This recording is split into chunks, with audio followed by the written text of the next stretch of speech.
పొద్దున్నే పేపర్కి వచ్చింది పత్రిజీ పరారని ఇంతలో అక్షరాలతో వచ్చింది. ఆయనకు ఒక పేపర్ కాదు 3-4 రకాల పేపర్లు తీసుకొచ్చి పెట్టాలి. నాకు తెలుసు ఆయన అన్నీ తెచ్చి పెట్టాను. చూసి నవ్వాడు. పత్రిజీ పరారని ఇంత పెద్ద అక్షరాలతో ఉంది, కానీ పత్రిక సార్ మా ఇంట్లో ఉన్నాడు. ఎవరికి చెప్పలేదు. ఈ ఊర్లో పిరమిడ్ మాస్టర్ గురించి ఎవరు తెలియదు. మా ఇంట్లో మాత్రం. ఇంట్లో పని మనిషిని కూడా రావద్దని చెప్పాడు. ఆమెను కూడా బంద్ చేసేసా. అంటే చూసి నవ్వాడు. అంటే ఆ క్షణంలో పొద్దున్నే బయటికి వెళ్తే విశ్వ హిందూ పరిషత్తు ఆర్ఎస్ఎస్ వాళ్ళు ధర్నా చేస్తున్నారు. ఏంది ధర్నా అని చూస్తే కాషాయం జెండాలు పట్టుకొని ఏమిటి ధర్నా అని చూస్తే పత్రిజీని సంఘం నుంచి వెలేయాలి అని బ్యానర్ కట్టినారు. అయ్యబ్బా అని పత్రిజీ మా ఇంట్లో ఉన్నాడు. వాళ్ళు చూస్తే 200-300 మంది విశ్వ హిందూ పరిషత్తులు అందరూ ర్యాలీ చేస్తున్నారు. పత్రిజీని సంఘం నుంచి బహిష్కరించారు. దాంట్లో ఈ రాజుగారి బావగారు బామర్ది రవి ఉన్నాడు.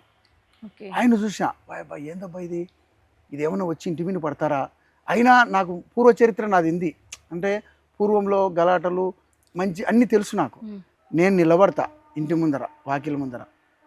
నా ప్రాణం పోయిన తర్వాతనే పత్రిసారి మీద ఏటు పడాలి ఎవడైనా సరే అని నిర్ణయించుకున్నా.